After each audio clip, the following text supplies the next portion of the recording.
Hi, kids! It's your old pal, Maniac Clown, back again this year to bring you another story. Last year, we learned that Odin, chief of the Norse gods, had survived Ragnarok and fled to Earth, bringing many elves with him. In our world, they took on a new seeming for a new time, Santa and his elves. They brought with them Balder, who'd been freed from death in Hell, that's with a single L, mind you, and who in his time there had been twisted into the hideous, demonic, child-flogging beast we all know and love, the Krampus. And boy was he mad about that changing part. We saw the return of Odin's ancestor Ymir, the primordial frost giant. Like All-Father Christmas, the Yule-Logger, and Balder turned Krampus, Ymir had changed too, turning into a festive yet malevolent snowman who'd found a mystical artifact called the Star of Niflheim that allowed him to clone himself in an effort to conquer the North Pole. In the end, Santa defeated Ymir as the raging Krampus fended off the Snowy Legion, shattering the Star of Niflheim and killing the primordial frost giant for a second time. This year, Santa and company face a new adventure as they catch a glimpse of their old home. See the breaking dawn, Herbie. A new Christmas approaches, for last year we managed to fend off Ymir's frozen assault, saving this world for the mortals within. Aye, All-Father Christmas. We've heard naught of his threats. Still?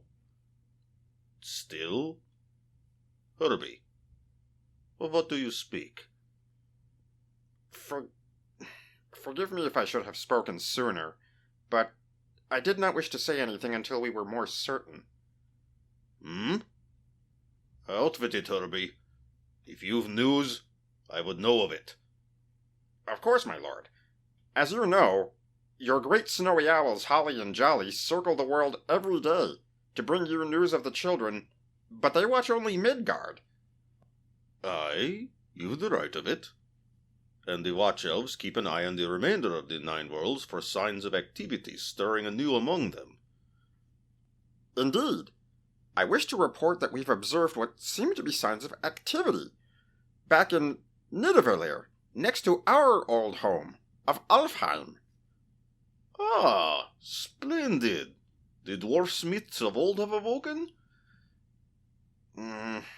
We cannot say, All-Father. All we know is that something stirs. Heat is all we see. Mayhap it is some of our smith cousins who've survived and fired up the furnaces after these long years. Just as easily, it could be something else. We know not. Have you a plan, then? We should investigate, though we've not left Midgard since Ragnarok. We've done extensive research into dimensional transversal. We modeled our theories on how the Bifrost used to work before the Sons of Muspelheim broke it on their march toward Vigrid. Oh? And what have you found? We believe that as Bifrost allowed travel between Midgard and Asgard, we can instead use what mortals call a sun dog. Orienting ourselves correctly will allow travel to another of the 9 worlds. Our initial calculations seem to indicate that we'd land in what used to be Alfheim, near its border with Nidavellir.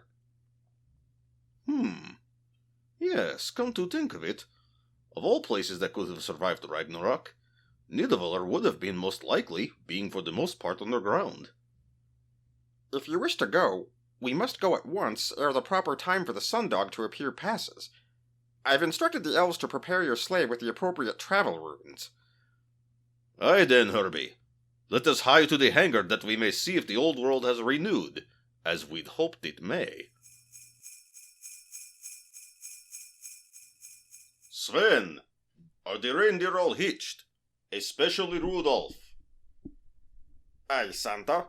The sliding van shall guide you as faithfully as ever he does, and if our reckoning is correct, he shall do so in a new way back to our scorched homeland. Well, my grey friend, today you get to do something you've not done for me in a long, long time. You get to traverse the boundary between worlds, as we used to do on a whim so long, long ago. Herbie, Sven, come, let us away. See now, Jolivan. We must aim near the 70-degree mark in the circle, reaching it at a point of balance between the center and the outside ring. There, should do. As he says, my reindeer. Make for that area of the sundog. It's working! Ha ha! Onward!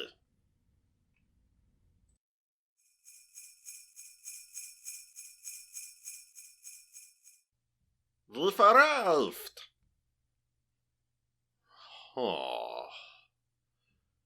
Yes, this is the edge of Nidavellir, all right. It appears the trees have regrown from Ragnarok's burn.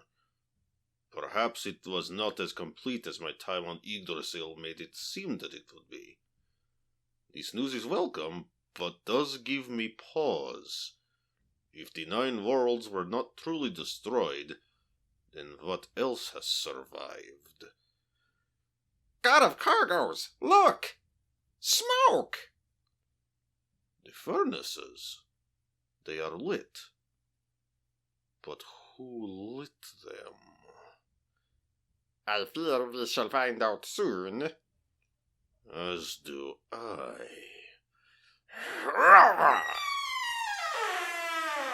Steel yourselves, friends, and have a care as we enter the Grand Forge.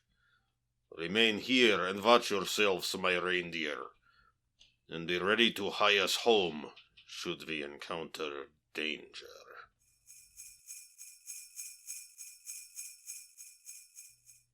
Look around us. Were we to set up a new workshop in here? Think of what we could make Midgard's children for Christmas. But what of its former inhabitants, Jolivan?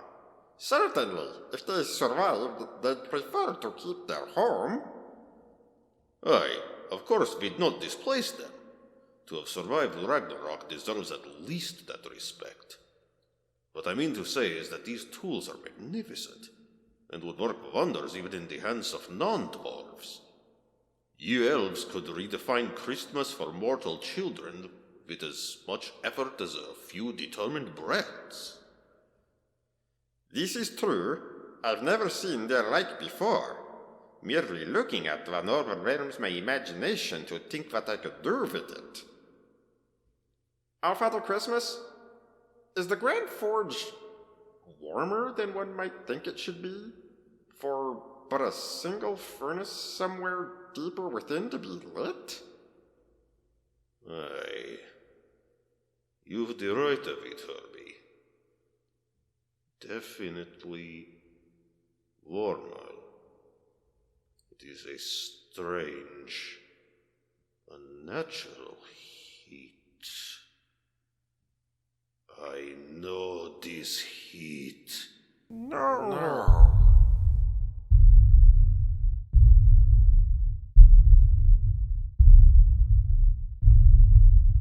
Yes, tiny ones. And you far further, I am surprised to see. Tell me, how did you escape Fenrir's belly? I saw him swallow you. Ah, swallow me he did, Black One. After he was slain by my son Vidar, as I'm told, with the aid of that thick shoe he was always making, I cut my way out of the wolf's stomach. From there, I stealthily fled Vigrid, knowing of the coming fall. I brought all I could with me, though I could save far too few. Ha ha! Ever crafty you are. I thought I'd burned the 9 worlds entire, but they survived and regrew. I've come here to stoke the forges and craft new implements with which I may wage a new Ragnarok. Regrow, eh? Ha! It seems trying to burn all existence must have taken a toll on you indeed. Look at you. You're blackened, your face covered with ash. Perhaps it is ash now. I suspect we've all changed.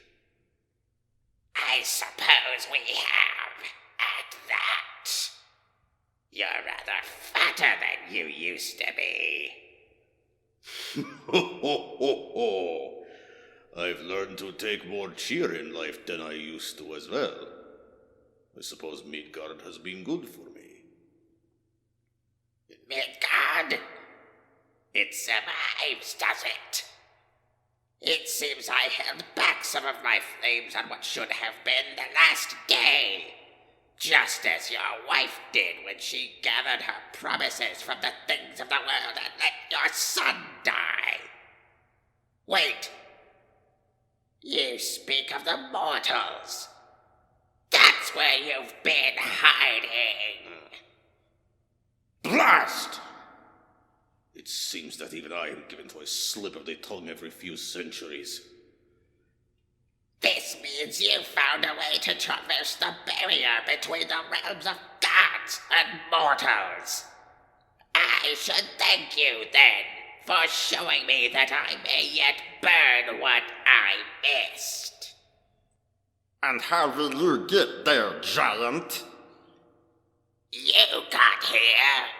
I need but figure out how, and once I do, I'll have everything I need here to build the means.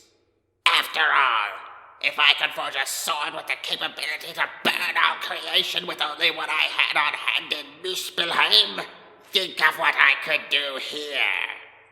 Aye, your sword. Tell me, O miser of heat, what happened to it? And how did you survive Ragnarok yourself? The sword burned itself out, serving as the conduit for my all-consuming flame.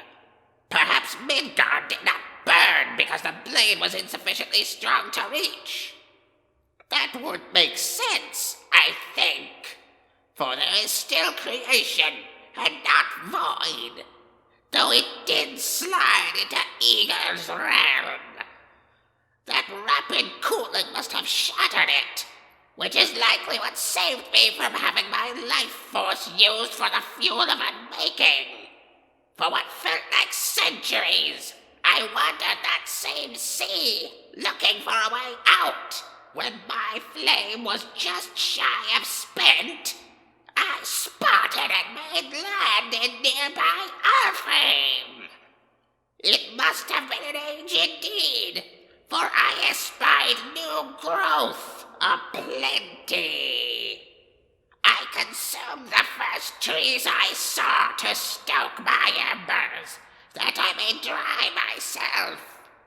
I then burned what was in my path on the way here to regain my flames, diminished though they are. It appears, then, that your failure was also your salvation. I need no salvation. 'Twas my fate to die, but I did not.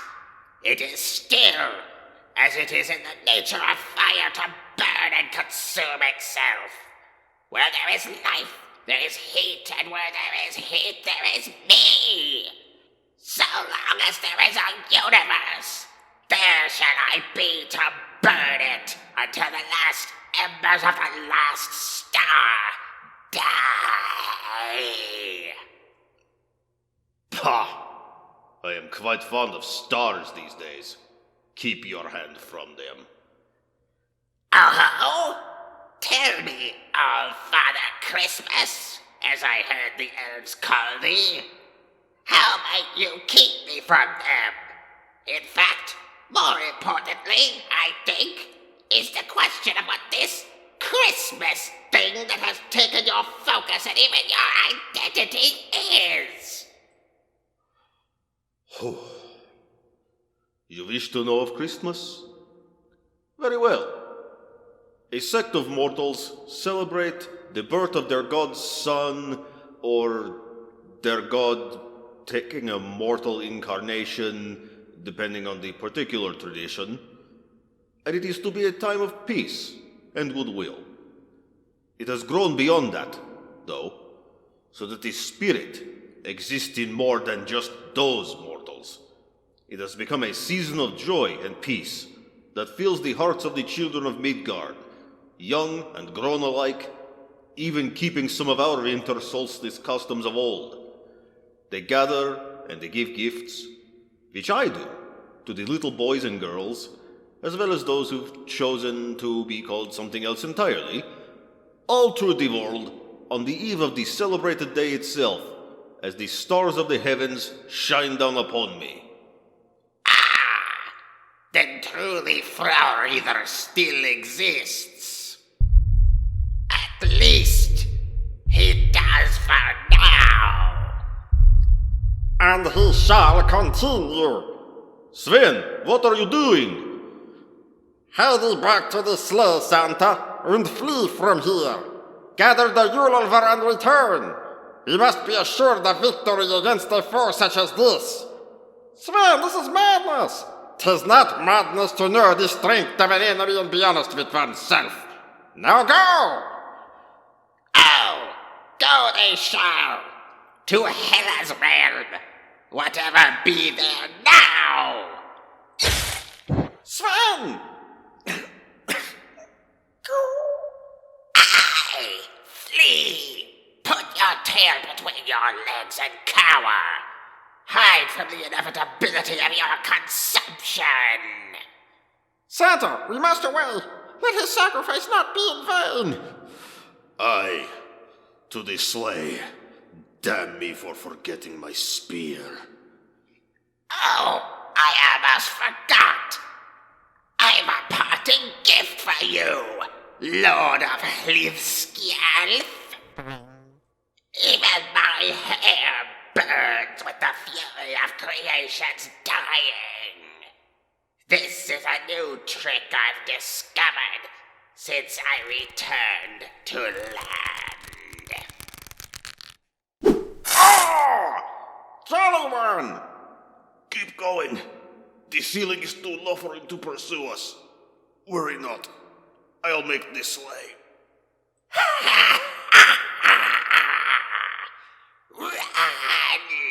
Run as long as you may. I struck not as true as I'd wished, but true enough.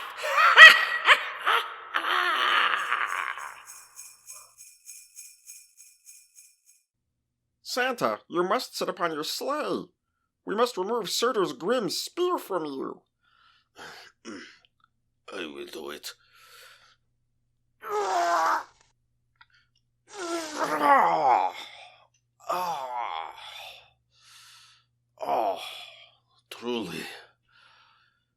Truly his power has faded.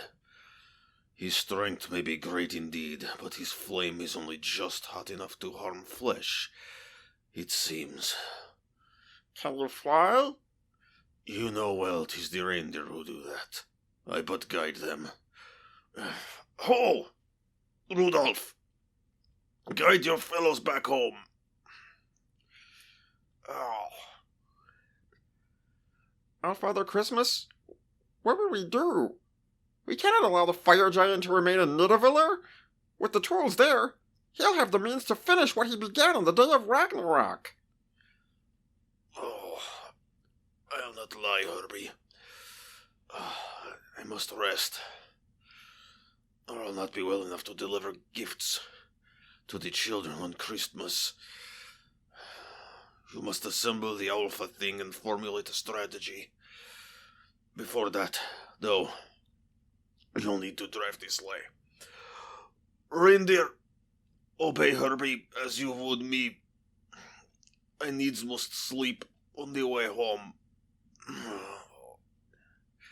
His light shines dim. Make haste, hooved host!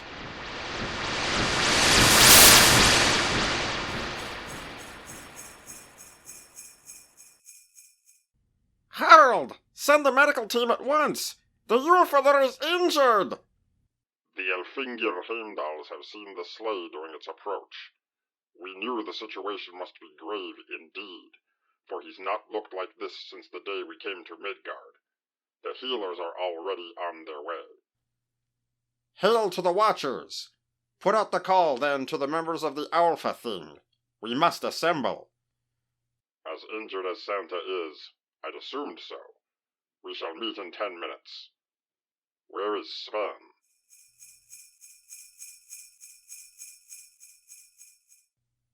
My fellow Yule Elver, Sven has fallen to the Black One, Surtur. The Yule Feather is injured, but should recover by Christmas Eve if he rests. Surtur cannot stand unchallenged. Agreed. If he remains in Nidavellir, he has access to the forges and tools of the greatest dwarven smiths to ever live. If he forged a blade to end the 9 worlds with only what he had in primordial Muspelheim, he will certainly end existence with whatever he could make there. What can we do then? We elves cannot oppose one of his might. Most of us are not warriors. We barely held our own against the Frozen One last year. There is one thing we may do. There is one who I believe may stand against the giant and live.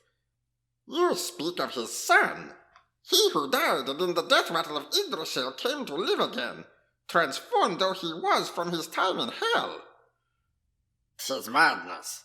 The problem is that I know not what is more so, the situation we debate, or the solution we consider. Since releasing him to battle last year, we've seen the Krampus a bit calmer. If we gave him a worthy target to battle, it just may allow him to finally control the raging spirit that dwells within him. Besides, who else may we bring to bear against he who would have destroyed all? The mortals? Aye, Hobie, you've the right of it. Damn me for a liar, should I say otherwise, though I like it not. None of us do, I fear.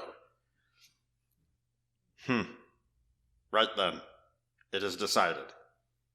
I shall treat with him.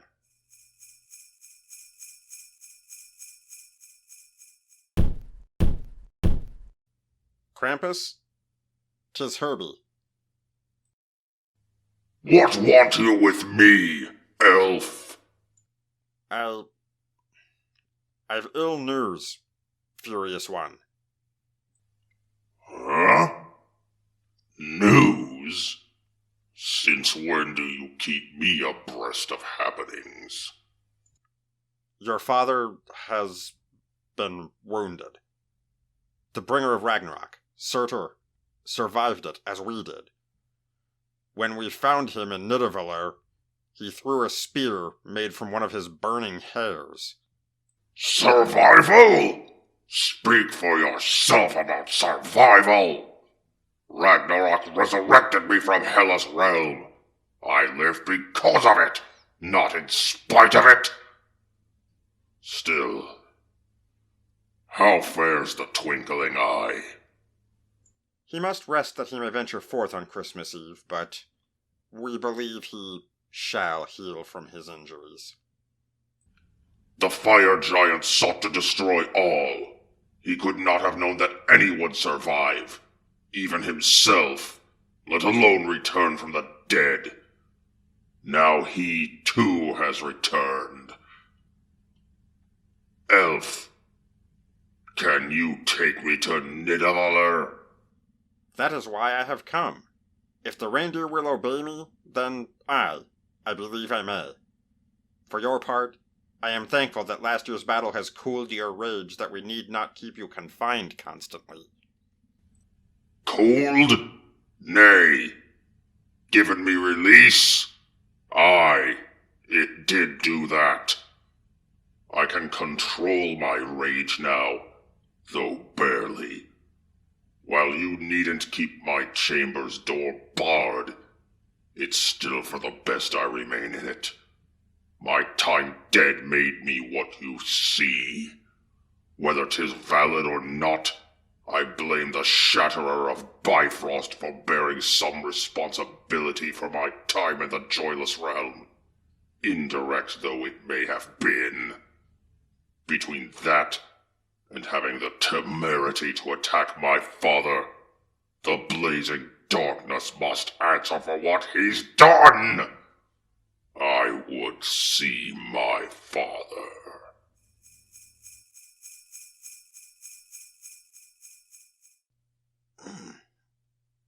Baldur? You've come to visit me in my convalescence? Nay, do not use that name. That was me, but it is no longer. I lost the ability to be the bright one, the shining one, when I became what you see.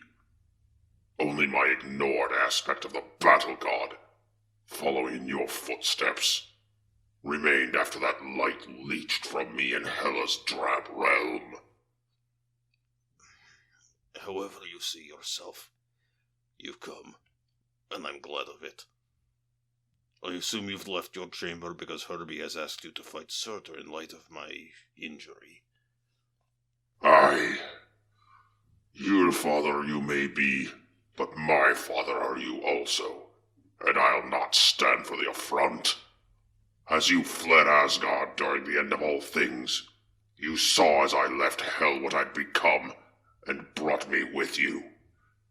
You've kept me near despite my ceaseless fury, and the fear you've all felt for my presence. That is, of course, to say nothing of his attempt to destroy all creation. Do you wish to use Holner? Holner? Yes. With its new peppermint seeming, I've come to feel I should give my spear a new name as well. Ah! Powerful though it is, I do not believe that it befits my new size. I shall fight as the situation allows. Ho, ho, ho, ho, ho. I suspect you shall, my son. I suspect you shall. I would pray for you, but to whom would a god pray? Rest, Father. Rest that you may see to the mortal children on Christmas Eve. Herbie! Let us away. Prepare the sleigh and reindeer. I face death a second time. Now, with purpose. Have a care, Krampus. Surtur is somewhere within these halls. 'Twas just around this bend where we encountered him, and where he slew... Sven! Herbie and Krampus? Sven! You're alive! Barely, it seems. The bright beast has the right of it. Surtur struck me hard enough to only almost kill me. He's near, I trust. Herbie, get Sven back to the sleigh. But, Krampus, what of you? If I cannot defeat him, what can a pair of about-to-be dead elves do for me? Nay, if I fall, then make what toys you may for the children to play with ere the Black One turns their lives to ash. Wait there at the sleigh until you see either me or him. But Krampus... I said go!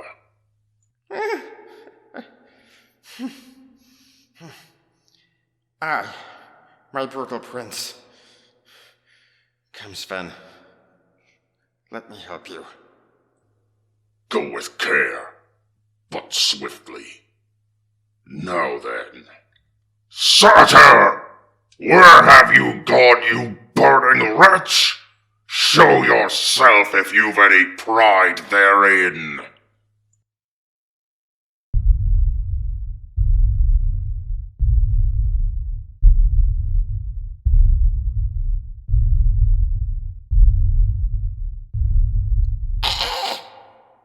Who are you? I expected the Wanderer. Instead, I see a twisted mass of horns, hair, and muscle, easily half again his height. You do not know me?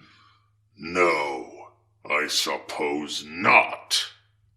I do not believe you'd ever seen me in my first life, after it in hell, or in my second, after you set the realms outside mortal can ablaze. 'Twas my death that set in motion the events that allowed you to march on Asgard. Of late, 'twas my father your burning lock pierced. Balder! It seems I was not the only one who cheated death. Though I suppose your return to life was well within the rules as laid out in prophecy, was it not? That was my name, yes, in a time past.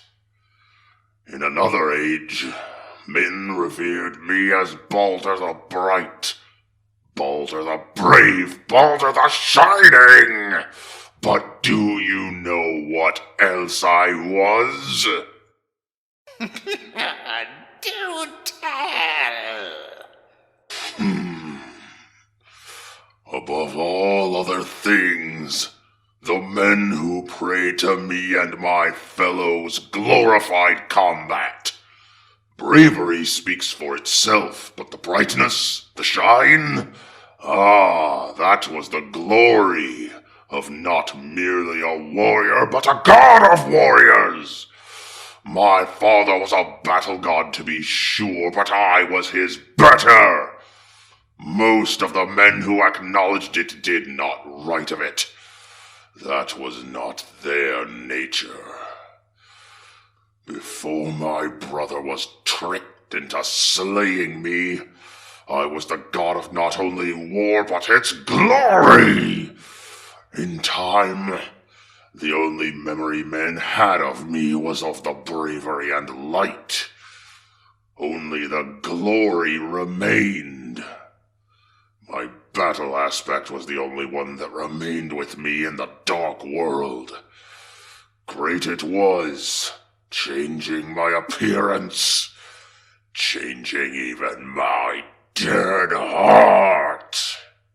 Oh, how terrible to grow tall and mighty.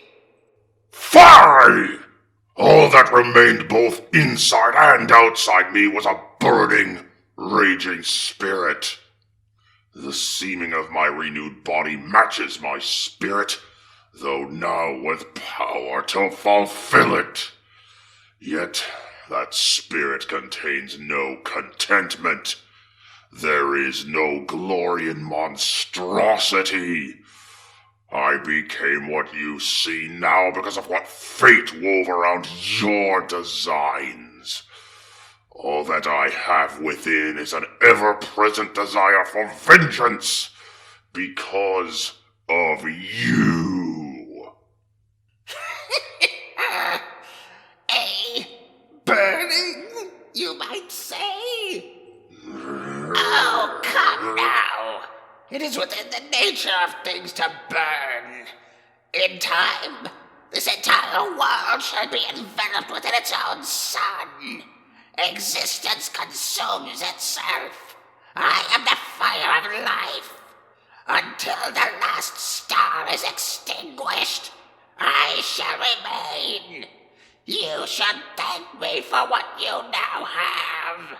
The warriors who kept your name on their lips would surely have given anything to have but a sliver of what might you now appear to possess. If I am truly deserving of blame, then likewise should I get credit. Ha! You're in the mood to give? Then allow me to demonstrate a lesson I've learned from my father. A lesson? Ha! Aye! 'Tis better to give. Namely, I shall give you a lesson. You know only how to burn. Now, I shall teach you how to bleed!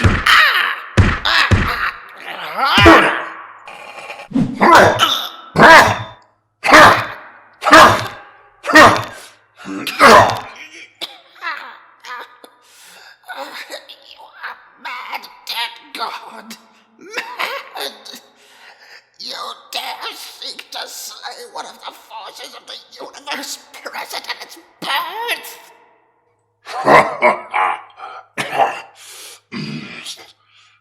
Sane or mad, I know not. I do, however, know that your flame is spent, giant. Ha! I am certain that my father ran from you out of a fear he learned on what was to be the last day. At the same time, I was not there that day to witness Ragnarok. Still, recall that I am a god of war, above my father, and even more so now that it is all that remains of myself of old. Think you that you can eliminate the finite nature of existence itself by killing me? Is that it? Before, I spoke only to taunt, but I see now. I see now that I was correct. You are mad. Again, mad or sane, it matters not. Ah, I appear to have filled you beneath a vat of quenching oil. Perhaps this shall be a lesson to mind my temper. Down the chimney.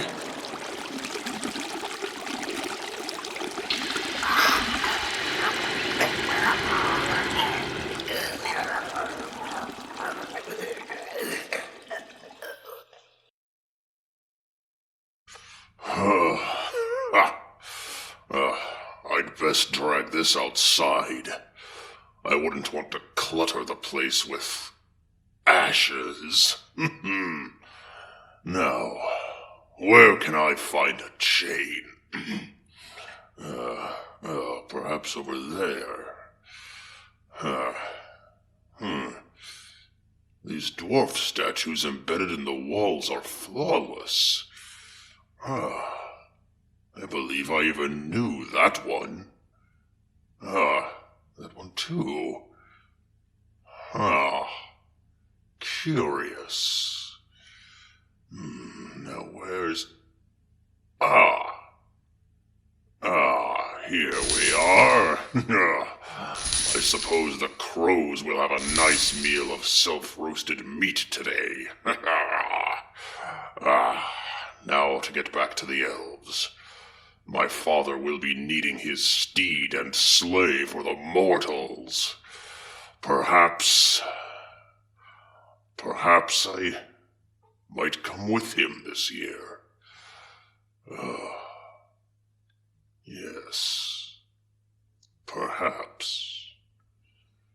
Before I leave, I should make a sack of my own.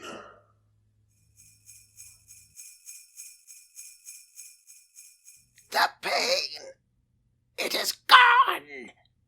Yet, I feel as I never have before. I do not feel. What is this place? Where am I? You are in a place that has lost its essential meaning. It is a place ruled by no one anymore. You. I remember you. But you're... Going to show you the way out. Come, my new friend. We have much to discuss.